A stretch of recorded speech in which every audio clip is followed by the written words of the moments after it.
सन्माननीय व्यासपीठ आणि काय बोलू मी, कारण इतके सगळे दिग्गज समोर बसले आहेत. शब्दांचे मोती त्यांच्याकडे आहेत, त्यांच्यासमोर मी काय बोलणार. कारण मी काम करणारी मुलगी आहे, मला कामाला मी महत्त्व देते. किंवा ॲक्टिंग करत असताना दिग्दर्शकांनी डायलॉग दिले ते वाचायचे आणि त्याच्यामध्ये आपले भाव ओतून आपण समोर कॅमेऱ्यासमोर फेस करायचं हे माझं काम. आणि त्यानंतर संस्कृती कला दर्पण होती, कलाकारांच्या समस्या जाणून घेऊन त्यांना कशी मदत करता येईल हे पाहिलं. पण सर रिलेटेड हॅपी बर्थडे, कारण जेव्हा तुमचा बर्थडे होता मला विश करता नाही आला, म्हणजे छोटंसं दाढीचं ऑपरेशन झालं होतं, तर त्यानिमित्ताने मला बोलता येत नव्हतं, त्यामुळे माझं रेकॉर्डिंग पण उशिरा गेलं. पण ज्यांच्या नावातच आनंद आहे तर त्यांच्याबद्दल मी काय बोलणार.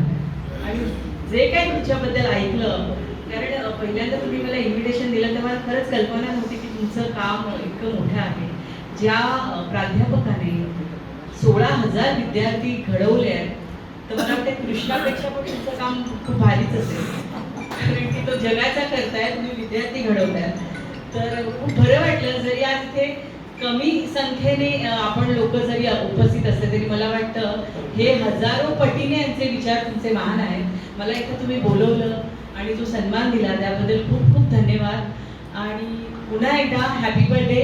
तुमच्या सगळ्या इच्छा स्वामी पूर्ण करो.